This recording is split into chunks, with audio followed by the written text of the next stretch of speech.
Bismillahirrahmanirrahim. Assalamualaikum warahmatullahi wabarakatuh.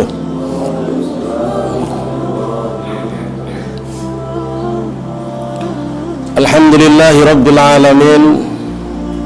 Wassalatu wassalamu ala nabiyyina Muhammadin wa ala alihi wa ashabihi wa man sanna bi sunnatihi wa da'a bi da'watihi ila yaumiddin. Qala Allah Ta'ala fi kitabil karim wa huwa asdaqul qailin. A'udzu billahi minasy syaithanir rajim. Bismillahirrahmanirrahim. Ya ayyuhalladzina amanu kutiba alaikumus siyam kama kutiba alal ladzina min qablikum la'allakum tattaqun. Ibadallah, ikhwatal iman, saudaraku sekalian yang dimuliakan oleh Allah Subhanahu wa taala. Pada hari kedua ini kita masuk pada sesi yang kedua, yaitu Ramadan Syahrul Aqidah. Kita bahas dimensi akidah, sisi akidah yang berkaitan dengan Ramadan. Bahwa Ramadan itu bulan pengokohan akidah, Ramadan bulan penguatan akidah. Kalau kemarin kita bahas berkaitan dengan kiat-kiat bagaimana bisa memaksimalkan ibadah di bulan Ramadan, kiat-kiat bagaimana bisa menikmati ibadah Ramadan sebulan penuh. Hari ini kita akan bahas berkaitan dengan al-umur al-aqadiyah, sisi-sisi akidah yang berkaitan dengan seluruh ibadah Ramadan. Ikhwatal iman, saudaraku sekalian, bahwa ketika Allah hadirkan Ramadan kepada kita, tentunya juga ada maksud dan tujuan.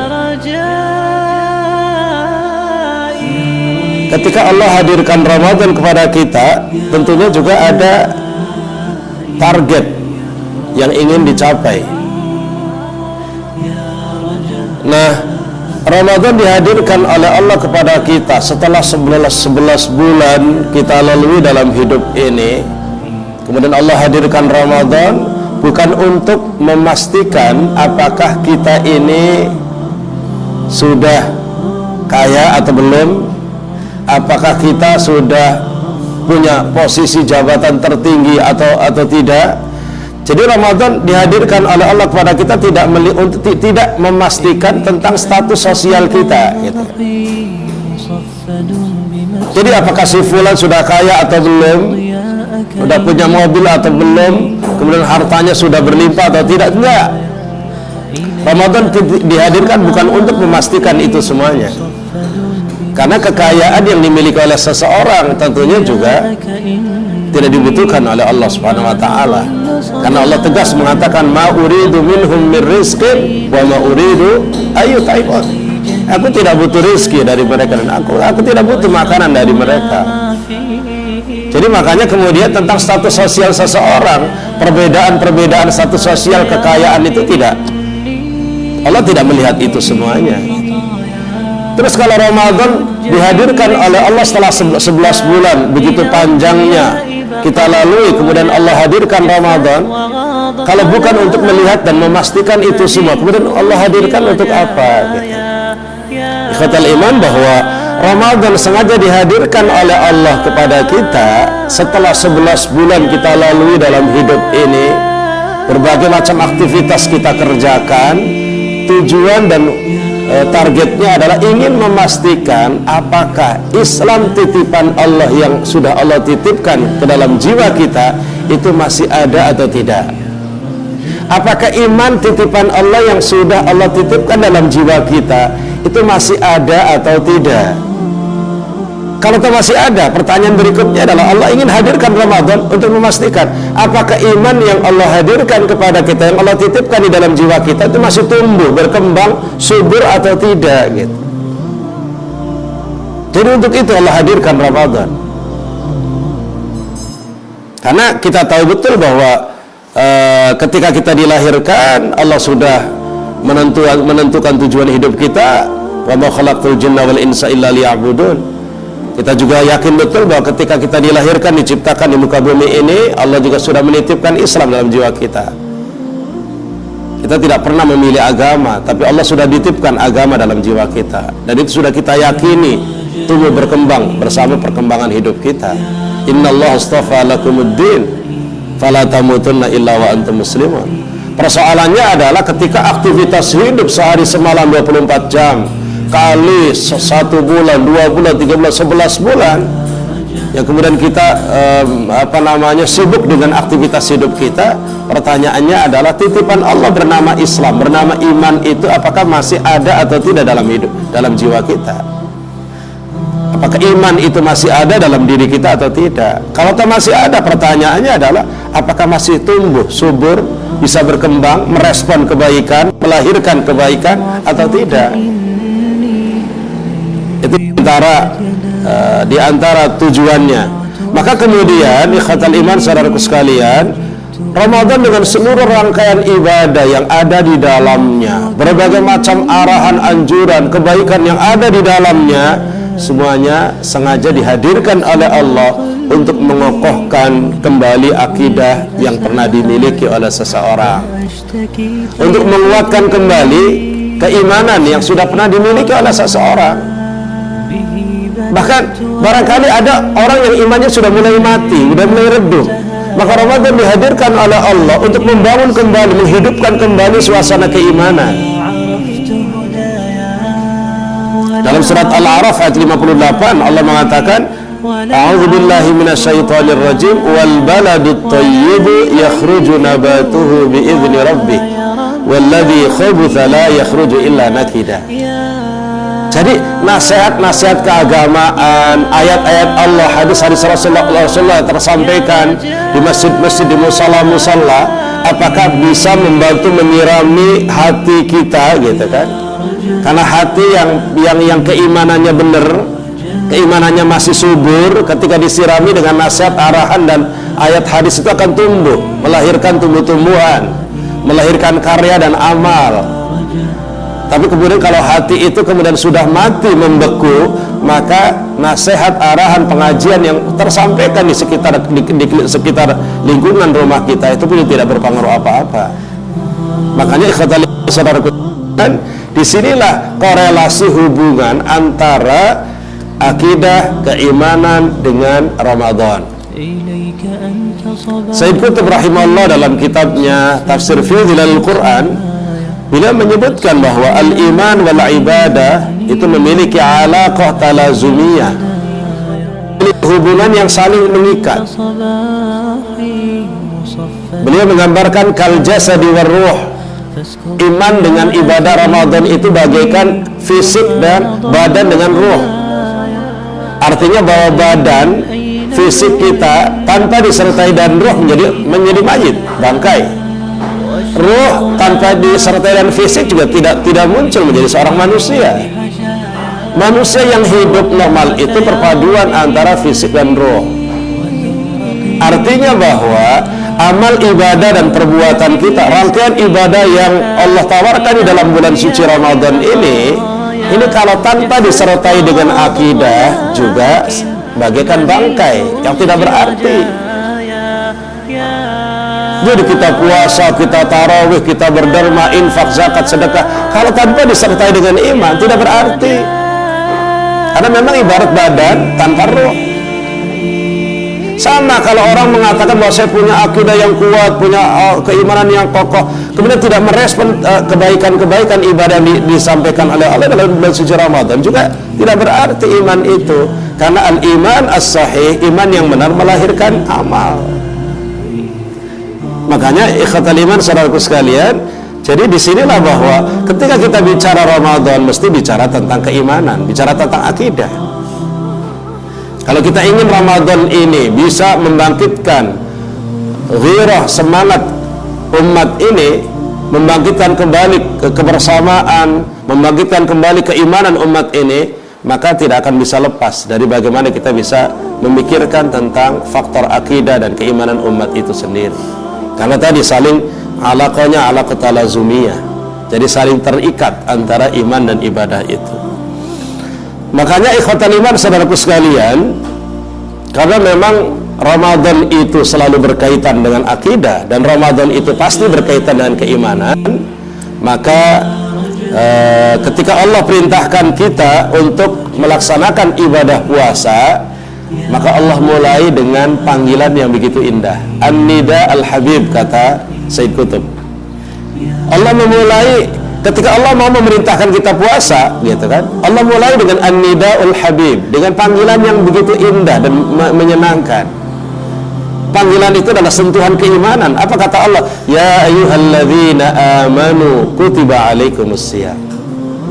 Menggunakan An-Nida Al-Habib, panggilan-panggilan indah, gitu kan. Hai orang-orang yang beriman, artinya bahwa hai orang-orang yang pernah merasakan dirinya punya iman, hai orang-orang yang pernah mengatakan bahwa dirinya adalah beriman, hai orang-orang yang merasa masih memiliki iman, diwajibkan bagi kalian berpuasa. Panggilannya indah banget. Ya ayyuhalladzina amanu. Nah, salah seorang ulama, salah seorang sahabat pernah mengatakan begini: kalau kalian baca Al-Quran dan melewati ayat ya ayyuhalladzina amanu, maka segera fokus. Kalau kalian lagi baca Quran nih, lagi baca Quran, tiba-tiba menemukan ayat ya ayyuhalladzina amanu, segera fokus. Fokus kepada ayat yang dibaca dan berusaha untuk menganalisa arti, kira-kira ada apa ini, gitu. Karena ya ayyuhalladzina amanu itu panggilan spesial, panggilan terindah yang Allah sampaikan kepada orang-orang yang memang punya keimanan, iman kepada Allah Subhanahu wa taala. Gitu. Panggilan spesial ya ayyuhalladzina amanu. Jadi kalau kita lagi baca Quran kemudian melewati ayat ya ayyuhalladzina amanu, sudah langsung fokus, diam, cermat, kira-kira ada apa ini di balik ayat ini. Karena apa kata sahabat itu? Karena ketika ada ayat yang dimulai dengan ya ayyuhalladzina amanu, maka ada salah satu dari tiga kemungkinan. Bahwa ayat yang dimulai dengan ya ayyuhalladzina amanu itu ada salah satu di antara tiga kemungkinan. Kemungkinan yang pertama, akan ada perintah yang diinstruksikan. Ini kemungkinan pertama. Setelah ya ayyuhalladzina amanu itu ada perintah yang diinstruksikan. Kemungkinan kedua adalah ada larangan. Kemungkinan kedua ada larangan. Kemungkinan yang ketiga ada berita besar yang memang perlu diketahui, gitu. Ada informasi yang memang perlu diketahui. Makanya kemudian ketika ada ya ayyuhalladzina amanu, ya memang tidak masuk akal ya. Wah, ini adalah Quran, itu adalah kalamullah. Quran itu adalah memang firman Allah.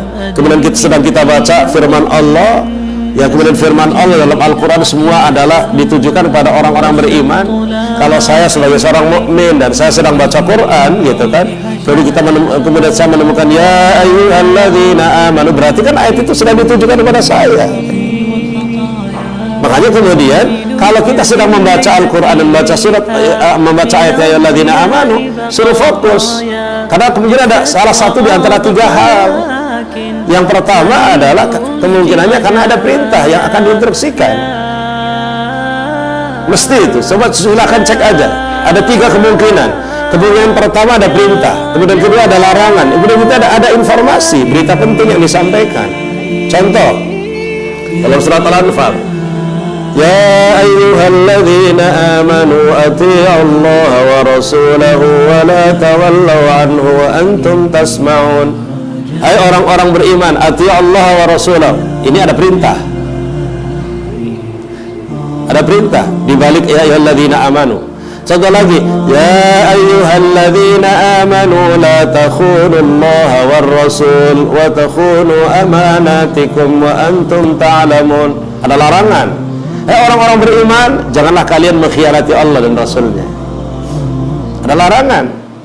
Nah, kemudian contoh yang ketiga, ya ayyuhalladzina amanu in tattaqullaha yaj'al lakum furqana. Informasi. Hai orang-orang beriman, kalau kalian bertakwa kepada Allah, maka Allah berikan furqan, pembeda.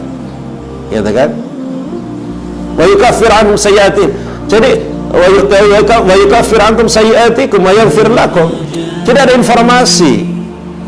Makanya kemudian disinilah bahwa an-nida al-habib, panggilan yang indah ya ayyuhalladzina amanu, itu adalah sebagai bukti sudah ada ikatan antara Allah sebagai pemilik firman, ya, pemilik yang menyampaikan ayat-ayat itu, yang kemudian kita sebagai hamba yang beriman sudah ada ikatan gitu.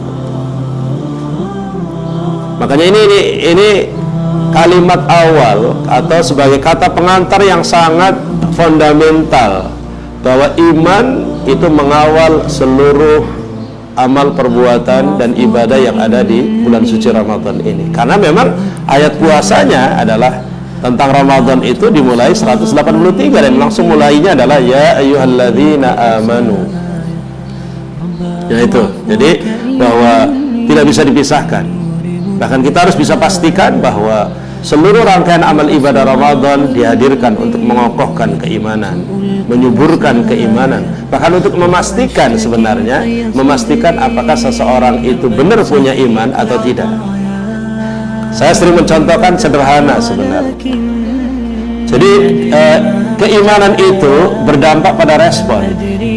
Jadi ketika hadirnya Ramadan dan kemudian Allah tawarkan sekian banyak tawaran kebaikan, maka orang itu merespon atau tidak, tergantung keimanannya ada tidak.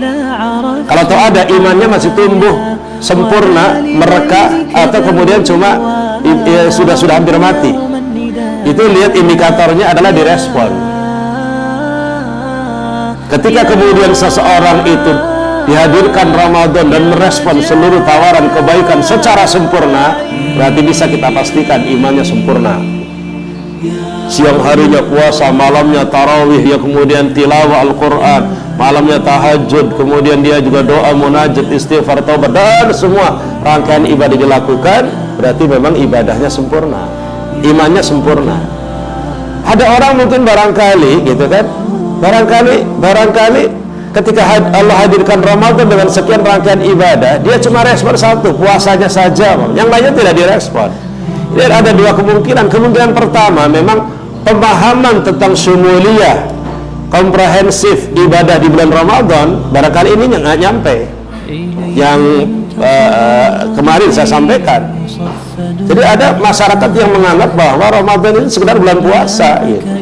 Sehingga fokusnya cuma di puasa, lain-lainnya tidak dilakukan karena memang tidak memahami.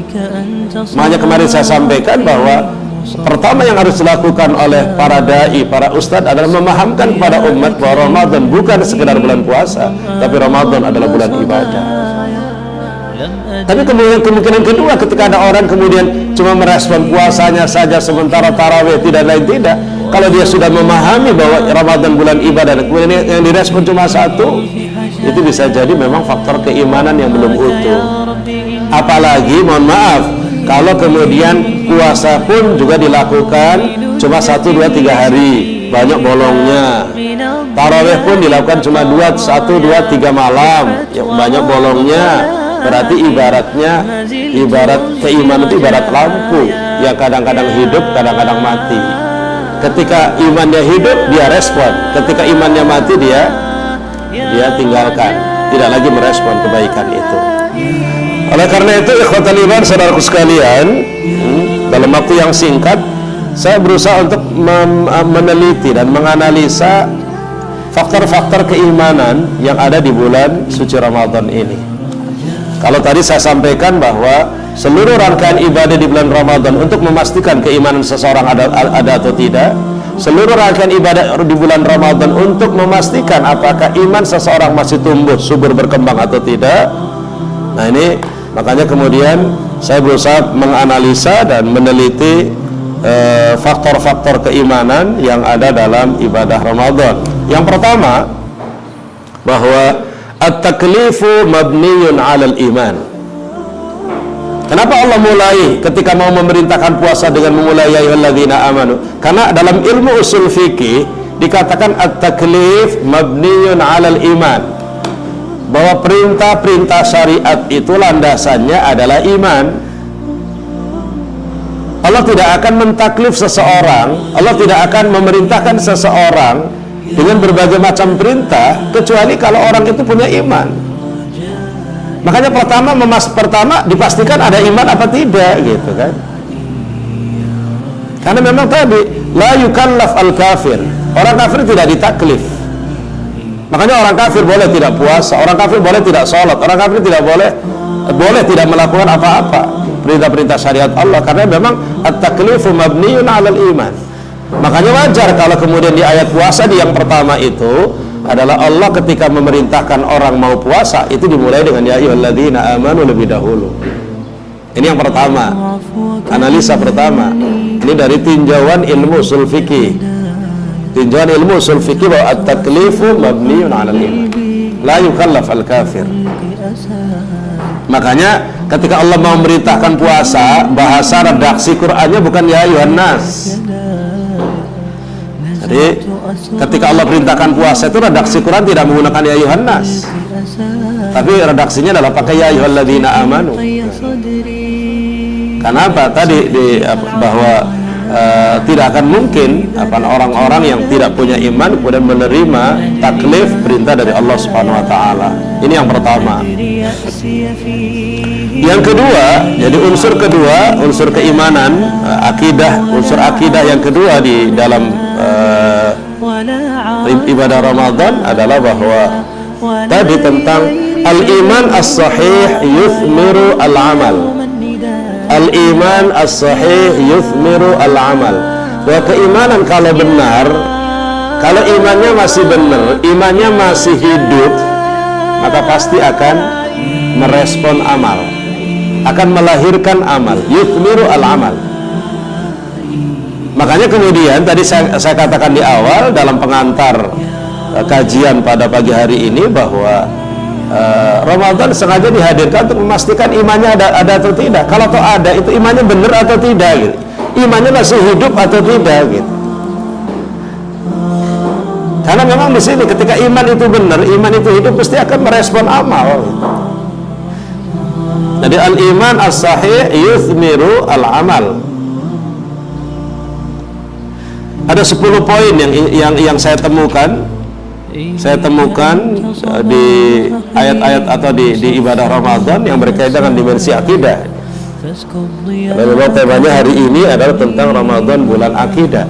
Jadi bahwa iman yang benar, ketika iman itu masih tumbuh subur dan hidup, maka pasti akan merespon amal gitu. Makanya tadi saya katakan bahwa sejauh mana respon seseorang terhadap tawaran kebaikan yang ada di bulan Ramadan ini, maka sejauh itulah keimanan seseorang. Makanya kalau sebenarnya saya juga kurang setuju ya ketika ada ceramah-ceramah yang bahwa Ramadan itu luar biasa, tidurnya saja ibadah gitu. Kalimat-kalimat itu suka banyak terungkap ya. Jadi sebenarnya saya kurang setuju. Kenapa? Kalimat itu tidak memotivasi sebenarnya. Jadi kalau perlu adalah kalimat-kalimat yang menyemangati kita untuk banyak merespon amal, bukan kemudian tidurnya aja ibadah gitu. Karena kalau tidak difahami atau salah memahami, akhirnya tidur aja lah, itu juga ibadah. Kamu tidur dulu, ya tidur juga ibadah kan orang puasa gitu. Hanya salah difahami. Padahal tidurnya seorang muslim ketika disiasati untuk menyemangati amal berikutnya, itu baru ibadah gitu loh. Saya tidur dulu lah, biar nanti ketika ngaji semangat. Saya tidur dulu lah, biar nanti ketika habis zuhur saya mau tilawah hatam. Saya tidur dulu, nah itu ibadah. Kalau tidur biasa, pagi tidur habis subuh, kemudian habis siang habis zuhur tidur lagi, sore tidur lagi gitu kan, itu bukan ibadah, itu menjadi kebiasaan harian. Makanya ketika belajar ilmu qawaid fikih kan di sini disebutkan bahwa min maqasidin niyah, di antara fungsi niat itu adalah tamyizul ibadat anil adat, membedakan antara ibadah dengan kebiasaan. Nah tidur itu kan kebiasaan. Untuk mendesain bahwa tidur itu menjadi ibadah, caranya dengan niat gitu. Ketika kemudian tidur itu cuma pelarian dari kemalasan untuk tilawah, tidur itu cuma pelarian dari kemalasan untuk merespon ibadah, yang menjadi kebiasaan bukan ibadah gitu. Nah ini penting saya sampaikan itu ya. Jadi bahwa Yang mestinya yang harus disampaikan bahwa Ramadan adalah bulan ibadah, sekian banyak tawaran yang Allah sampaikan di bulan ini. Maka kemudian bagi orang yang punya iman, yang imannya masih hidup, imannya masih bisa tumbuh berkembang, maka berusaha merespon seluruh tawaran kebaikan itu. Nah, untuk memastikan apakah iman kita benar atau tidak, tumbuh berkembang atau tidak, kita belajar merespon. Nah, belajar untuk melaksanakan. Puasanya kita laksanakan, tarawihnya kita laksanakan, mesti pengap, pakai masker gitu kan ya. Memang nggak kuat, tapi kan kita ingin mencontohkan, mengajarkan orang, karena memang arahan pemerintahnya kita disuruh pakai masker. Pengap memang, nggak nyaman, tapi itu memang harus kita lakukan. Pilihannya cuma dua, silahkan tarawih pakai masker, atau kemudian nggak usah tarawih, tarawihnya di rumah. Nah, kalau kita mau milih tarawih di masjid, konsisten pakai masker, pengap memang gitu. Tapi kan belajar merespon. Nah, ini merespon tawaran kebaikan. Ini penting bahwa ibadah Ramadan berkaitan dengan akidah seseorang, iman seseorang. Nah, kemudian untuk memastikan iman kita nggak usah menilai iman orang lain, tapi kita berusaha untuk menilai iman kita. Iman kita itu kuat atau tidak tergantung respon kita terhadap seluruh tawaran kebaikan itu. Dan tadi saya sampaikan, jangan sampai kemudian tidurnya orang puasa ibadah jadi dalil, gitu kan? Itu tidak ada dalil seperti itu. Ini yang kedua. Yang ketiga, ikhwatal iman adalah al-iman yuqawwin niyyata lil amal. Al-imanu yuqawwi an-niyyah lil amal atau li ada'il amal. Al-iman yuqawwi an-niyyah. Iman itu bisa menguatkan niat untuk li'adai al-amal, melaksanakan amal perbuatan ibadah yang ada di bulan Ramadan itu. Jadi kalau kita lihat fenomena masyarakat gitu kan, yang ini istiqomah salat tarawih sebulan penuh, yang ini cuma 3 hari, yang ini 5 hari, yang ini kadang datang, kadang tidak. Mungkin ada yang bertanya, Ustaz, kenapa berbeda ya gitu? Kenapa berbeda sih itu? Maka jawabannya adalah di poin yang kedua tadi, perbedaan respon amal itu disebabkan karena perbedaan kualitas niat, kualitas iman, perbedaan kualitas iman seseorang. Ini yang poin kedua. Poin yang ketiga, kenapa mereka berbeda dalam merespon amal? Itu disebabkan karena faktor niat yang berbeda. Nah, iman yang benar itu melahirkan niat, mengokohkan niat, yuqawwi al-amal, yuqawwi an-niyah, mengokohkan niat gitu. Al-iman as-sahih yuqawwi an-niyata li ada'il amal. Bahwa iman yang benar itu adalah bisa mengokohkan niat. Kenapa sih orang malam-malam bisa bangun sementara yang lain bangunnya susah? Karena punya niat. Kenapa sih ente punya niat dan mau bangun malam? Karena pengen bisa tahajud. Kenapa sih ente pengen bisa tahajud? Karena pengen saya bisa Allah angkat derajat saya maqam mahmudah ke derajat yang terpuji gitu. Ini kan karena iman. Mulainya dari situ loh kronologisnya itu. Kronologisnya dari situ gitu. Kenapa yang ini bisa bangun malam? Kenapa ini bisa tilawah di malam hari? Kenapa ini kok tidurnya nyak gitu kan? Kenapa ini kemudian bukan faktor saya kalau tidur susah bangun, Ustaz, bukan faktor itu. Faktornya di niat sebenarnya. Semalas-malasnya orang ya di dalam artinya kalau orang itu tidurnya kayak orang mati, maunya tidak bisa bergerak, itu tergantung faktor niat sebenarnya.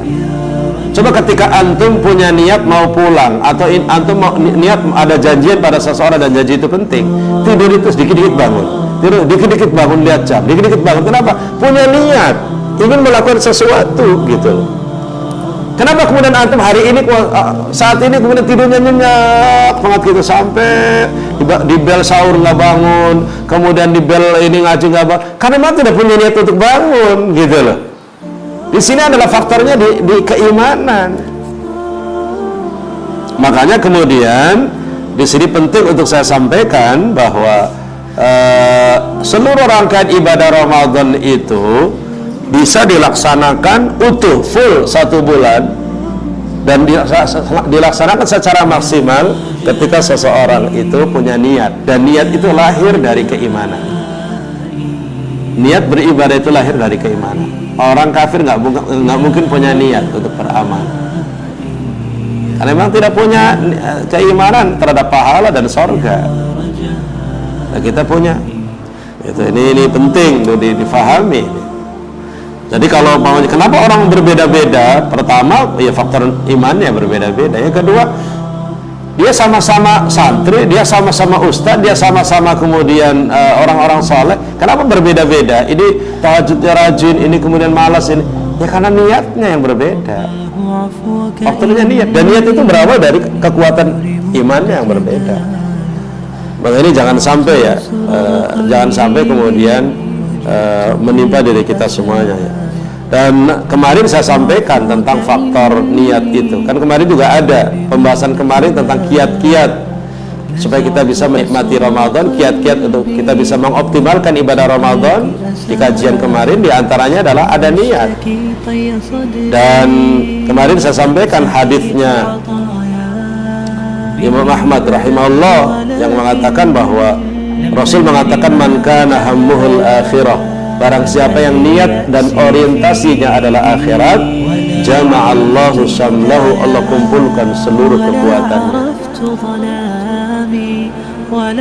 Jadi kalau niatnya akhirat, niatnya pahala, niatnya adalah sorga, niatnya ingin mendapatkan anugerah dan penghargaan Allah, niatnya adalah ingin dimasukkan oleh Allah ke dalam sorga gitu, maka Allah kumpulkan seluruh kekuatan.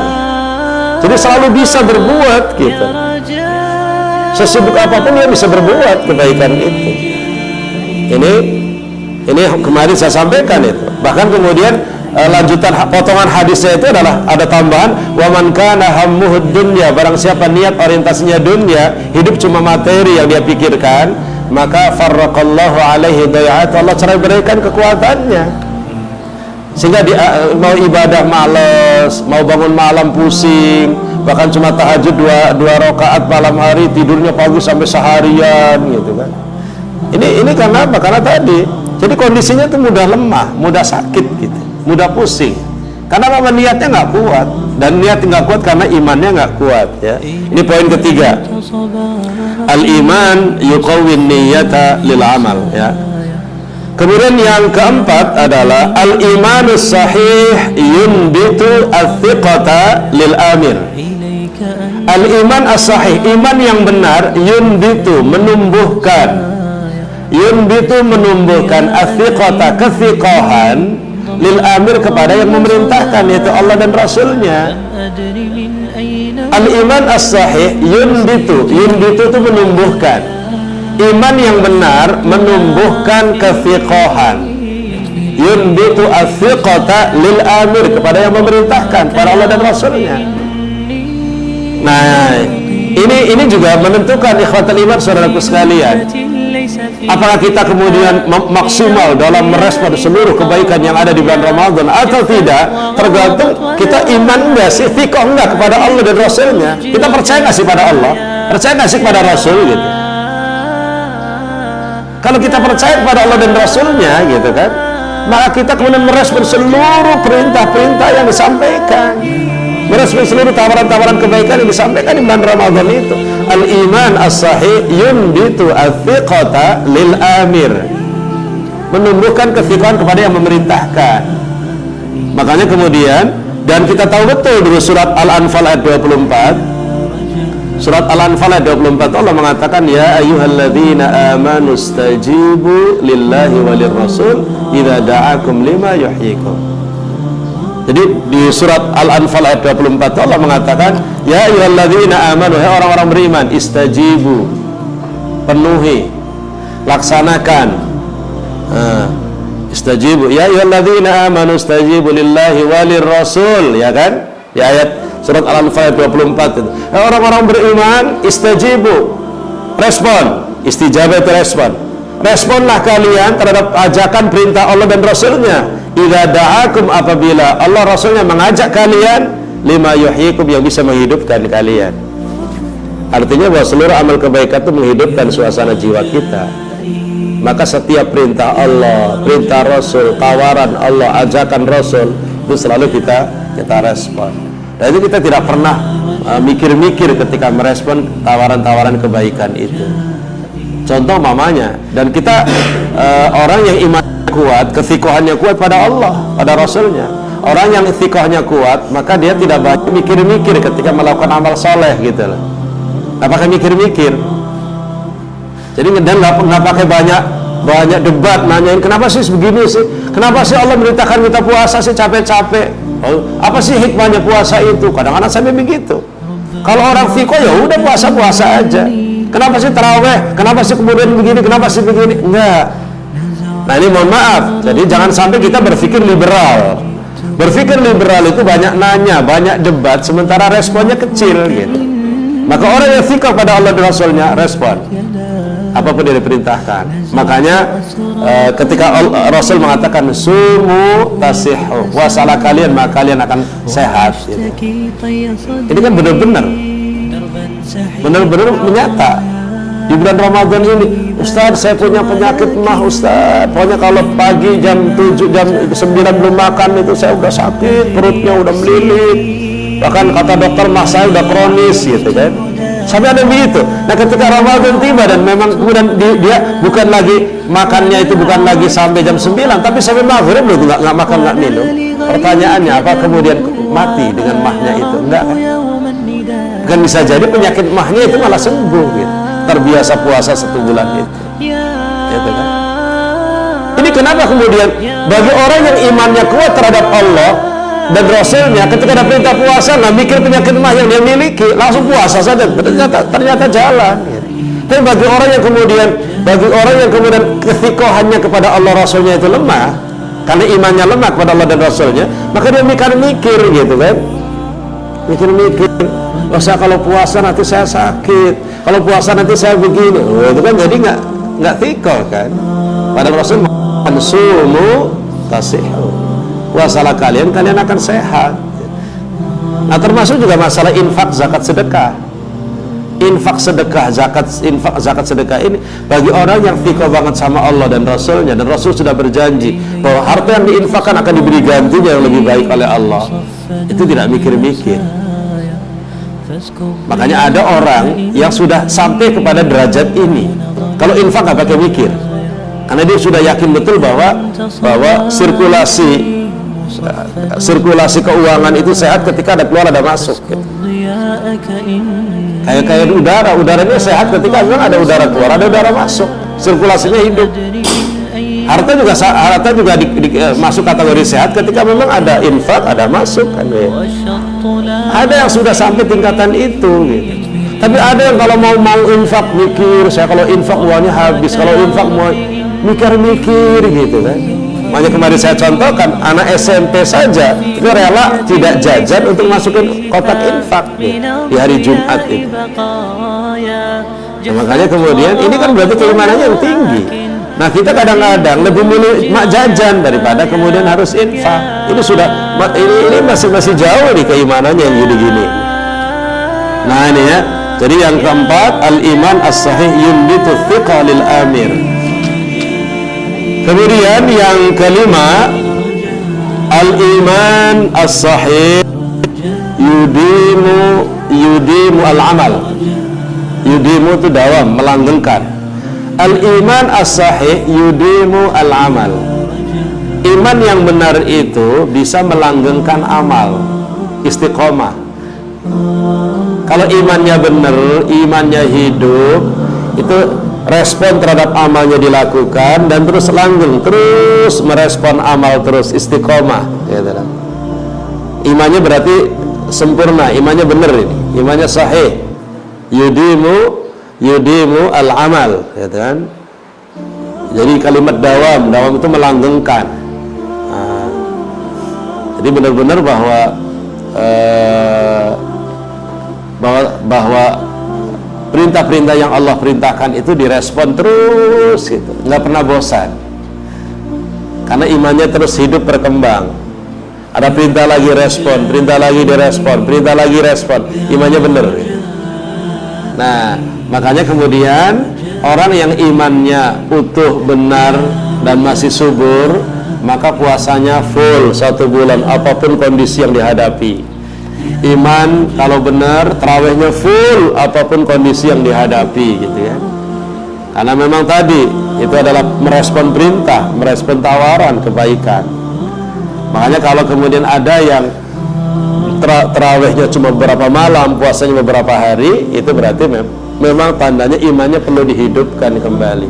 Mungkin pertanyaan terakhir nanti dijawab, bagaimana caranya menghidupkan iman?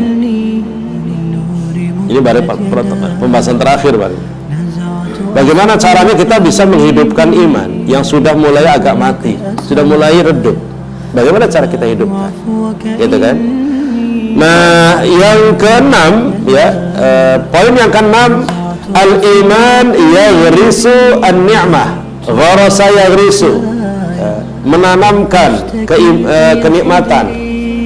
Iman yang benar, al-iman as-sahih, itu bisa menanamkan kenikmatan. Jadi ketika iman itu ada dalam benak dan jiwa seseorang, kemudian dia merespon kebaikan, merespon perintah, itu beda antara iman yang masih dipaksakan, pelaksanaan perintah yang masih dipaksakan, tapi pelaksanaan karena iman itu beda.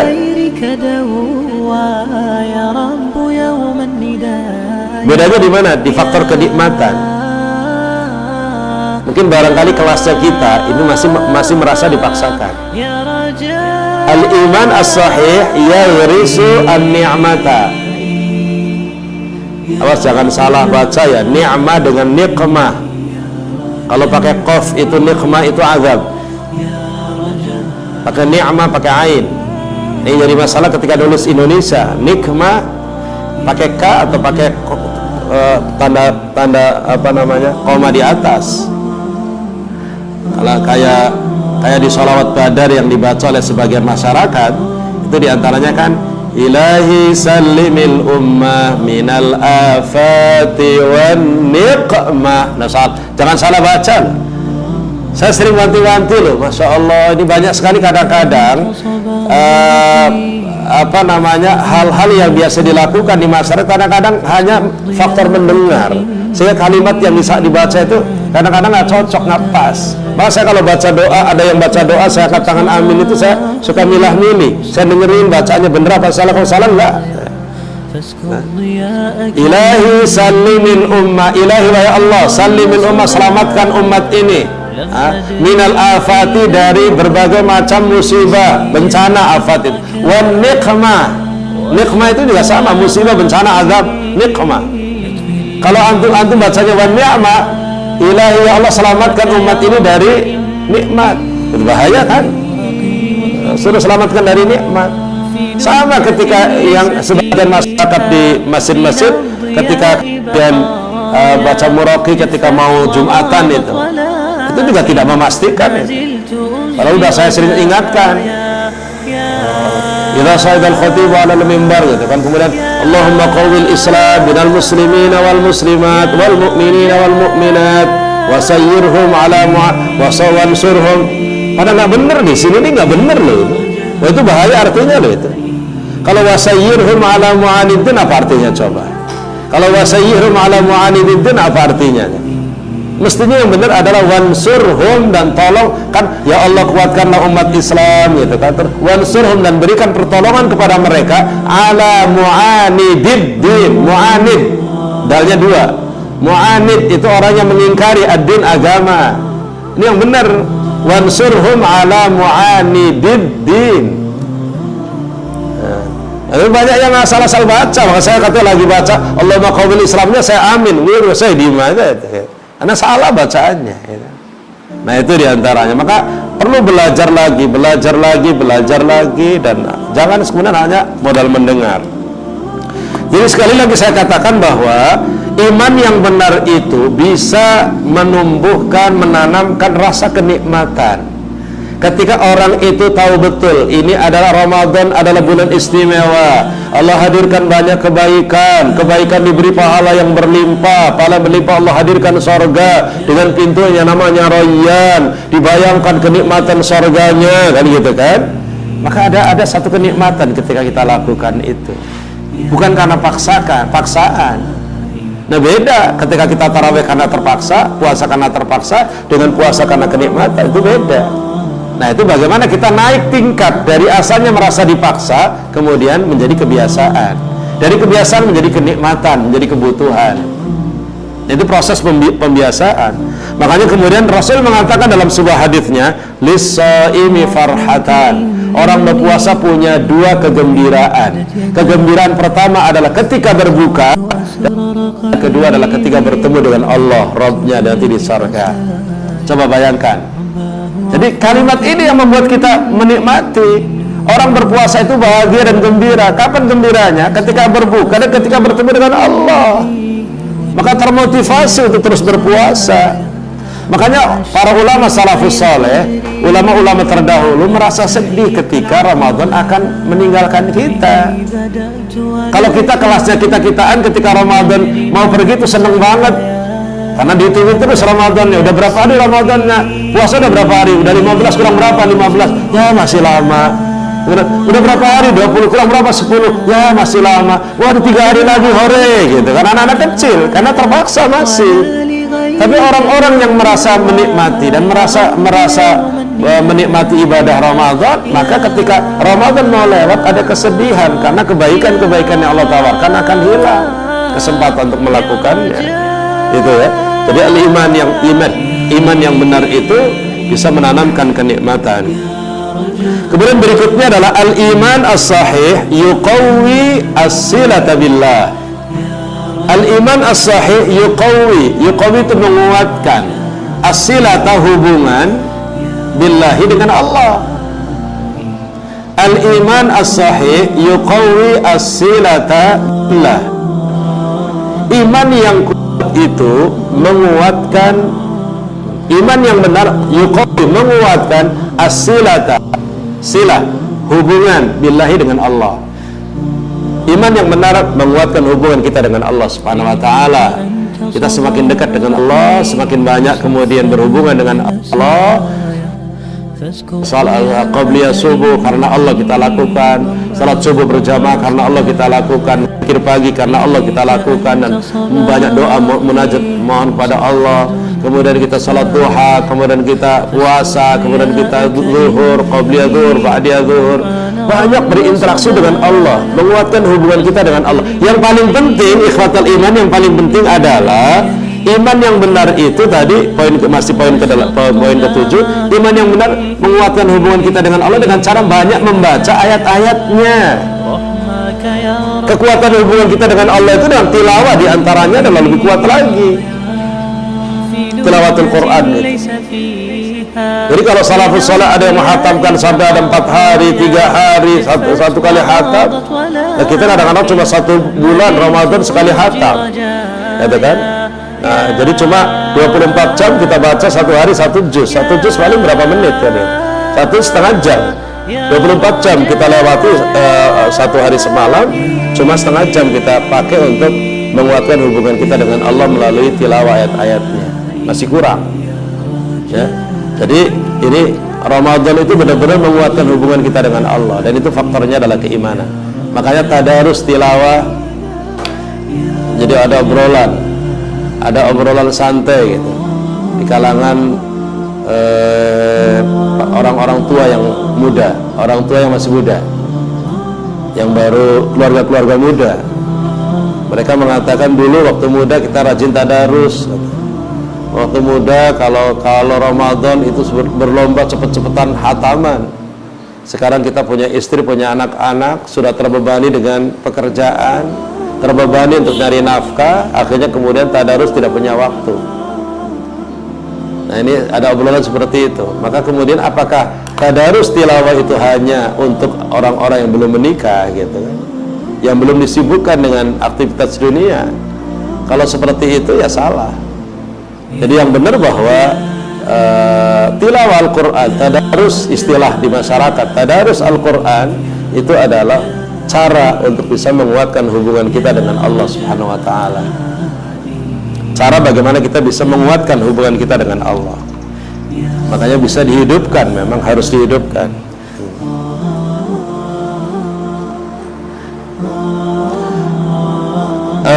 Kemudian ikhwatal iman, bahwa iman yang benar juga iman membuat kita kemudian semangat, iman membuat kita istiqomah, begitu poin-poinnya itu. Bahkan kemudian tadi iman ya bisa bisa membuat kita diampuni dosanya oleh Allah Subhanahu wa taala. Ada 8 poin. 9-nya ikhwatal iman, kalau kita menganalisa dan membaca ayat-ayat puasa satu demi satu, itu di sana kita akan bisa melihat sebenarnya. Coba 183 target puasa la'allakum tattaqun. 184, 85, 86, 187 itu kalau antum lihat setengah halaman itu bicara tentang hubungan keluarga antara suami dan istri di ayat 187. Nah itu ternyata kalau kita perhatikan, kenapa ketika Allah bicara tentang puasa yang dari awal tentang peran akidah di dalam mengawal kekuatan perintah puasa itu, tapi di akhir-akhirnya di 187 bicara tentang hubungan keluarga gitu kan. Nah itu kira-kira apa coba? Nah ternyata ikhwatal iman saudaraku sekalian, bahwa ini poin yang ke-10 sebagai penutup atau ke-9. Al-iman yuqni'ul qalba liqabuli ikhtiyarat gitu kan. Al-iman itu adalah yuqni'u, bisa menaklukkan, qanaah, yuqni'u al-qalba, menaklukkan hati. Al-iman as-sahih yuqni'u al-qalba liqabuli, untuk menerima ikhtiyarat, pilihan-pilihan itu. Iman itu bisa kemudian jadi membuat kita itu karena thiqah pada Allah, sehingga pilihan-pilihan yang Allah tawarkan diterima. Ini contoh nih sederhana. Kemarin ada pertanyaan dari salah seorang jamaah, Ustadz, saya sudah tidak Jumatan 2 atau 3 kali. Nah ini kalau Ramadan tiba, ini hari pertama Ramadan saya tidak Jumatan lagi. Ini gimana? Saya merasa kayak ada kesalahan, ada sesuatu yang salah dalam diri saya gitu.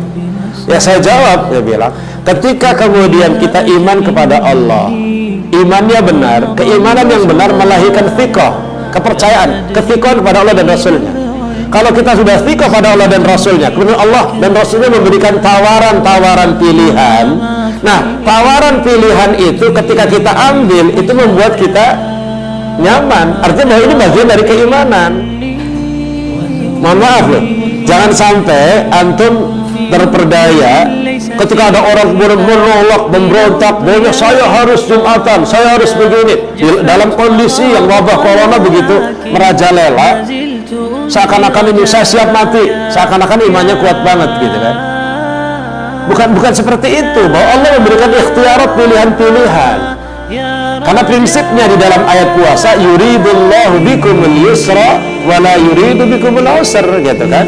Artinya pilihan-pilihan itu adalah bahwa ketika kondisinya memungkinkan begini, silahkan begini. Nah ketika kita memilih pilihan kedua karena kondisi yang tidak memungkinkan, itu kita karena thiqah pada Allah gitu kan. Tapi tetap kita laksanakan, ada kethiqahan, rasa percaya kepada Allah dan Rasulnya. Nah di ayat 187 surat Al-Baqarah itu juga bahwa keimanan yang benar itu membuat kita lebih hati-hati dalam bersyariat, lebih hati-hati dalam menjalankan kehidupan agar tidak melanggar syariat. Itu di ayat Al-Baqarah 187. Sampai masalah hubungan keluarga aja sampai ditanyakan, sampai dijelaskan, karena khawatir salah gitu loh. Makanya kemudian orang kalau dia punya iman dan imannya benar, harus waspada dan hati-hati dalam kehidupan ini. Apakah kemudian masih selaras, imannya tidak terganggu, atau kemudian malah mengancam keimanan yang kita lakukan. Jadi benar-benar bahwa iman, akidah itu begitu kuat perannya di dalam mengawal respon kita terhadap ibadah-ibadah di bulan Ramadan ini. Sebagai penutup ikhwatal iman, mungkin pertanyaannya adalah, tadi kan begitu banyak ya peran dan manfaat atau peran akidah dalam seluruh ibadah di bulan Ramadan. Sekarang pertanyaannya adalah, Ustadz, kalau iman saya memang kayaknya sudah mulai redup, iman saya kayaknya sudah mulai lemah nih, karena saya kok nggak begitu menikmati, saya kayak terpaksa terus, bahkan saya males gitu dalam beribadah. Gimana caranya kita menumbuhkan kembali? Ikhwatul iman, saudara sekalian, kita kan dulu ketika belajar kan melalui tahapan kan, melalui tahapan. Kita sampai ke titik ini kan kita melalui tahapan. Tahapan pertama kita kecil diajarin, dipaksa oleh orang tua suruh ngaji, dipaksa oleh orang tua suruh sholat, dipaksa oleh orang tua suruh baca Quran gitu. Dipaksa dulu awal-awalnya, dipaksa oleh orang lain. Dulu awal-awal. Kemudian setelah kita dipaksa, kemudian naik tingkatan terus menjadi kebiasaan. Dari paksaan menjadi kebiasaan. Nah, kebiasaan-kebiasaan yang sudah kita lakukan disertai dengan ilmu dan pemahaman yang benar melahirkan sebuah kenikmatan. Makanya ngaji itu penting. Kalau kita kemudian sudah menjalankan syariat kemudian kita meninggalkan pengajian, kita akhirnya melaksanakan syariatnya karena paksaan.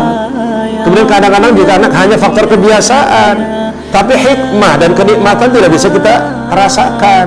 Jadi tahapannya begitu, dari paksaan, kebiasaan menjadi sebuah kenikmatan. Itu. Makanya bagaimana kalau kita iman sudah mulai redup dan sudah mulai tidak lagi subur, dipaksakan. Mulai kita memaksakan diri. Nah, kalau dulu waktu saya kecil dipaksa oleh orang tua, pertanyaannya, sekarang kita sudah dewasa, siapa yang maksa? Setelah kita dewasa, siapa yang maksa? Makanya kalau kita berada di lingkungan yang sehat, ada ustadz yang bisa memaksa. Kalau kemudian ustadz juga tidak bisa memaksa, maka ya kita harus memaksakan diri sendiri. Muncul dari diri sendiri untuk memaksakan untuk bisa merespon itu, gitu. Makanya memang di masyarakat perlu ada muharrik, penggerak kebaikan yang bisa mengkondisikan dan mengajak kita untuk bisa merespon kebaikan itu. Jadi gitu. Waktu kecil kita dipaksa oleh orang tua, ketika remaja dipaksa oleh ustadz dan guru, ketika kita sudah dewasa kita dipaksa oleh siapa? Tidak ada yang memaksa kita. Kita harus memaksa diri kita. Kita harus bisa memaksa diri kita untuk melakukan kebaikan itu. Ini pentingnya. Jadi memang perlu ada paksaan dari dalam diri. Dari paksaan menjadi kebiasaan. Dari kebiasaan naik tingkat menjadi kenikmatan. Makanya kemudian bagi bapak ibu dan ikhwatal iman saudaraku sekalian, yang Ramadan yang lalu ada banyak yang bolong, puasanya bolong, tarawehnya, tilawahnya juga tidak hatam, maka Ramadan tahun ini punya niat yang mantap. Paksakan diri, jadi puasa penuh, Ramadan tarawih penuh, dan tilawah hatam berkali-kali. Jadi dari paksaan itu nanti akan merasakan ada kenikmatan yang bisa kita dapatkan. Demikian, taqabbalallahu minna wa minkum salihal a'mal. Semoga Allah menerima amal ibadah kita, minas siyami wal qiyam, puasa kita diterima, tarawih kita diterima, dan seluruh amal ibadah kita diterima. Dan kita mohon pada Allah, Allahumma ja'al yawmana hadha khaira ayyam.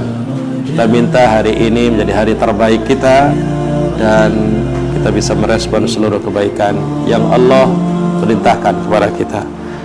Demikian, mudah-mudahan bermanfaat, dan kita ketemu lagi di sesi ketiga. Besok hari ketiga kita akan bahas tentang Ramadan, syahrul ibadah wal amal.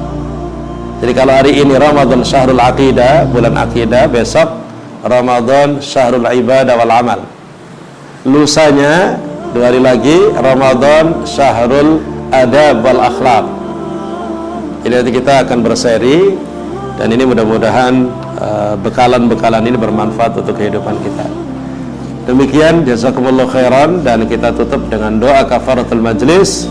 Subhanakallahumma wa bihamdika asyhadu an la ilaha illa anta astaghfiruka wa atubu ilaik. Assalamualaikum warahmatullahi wabarakatuh.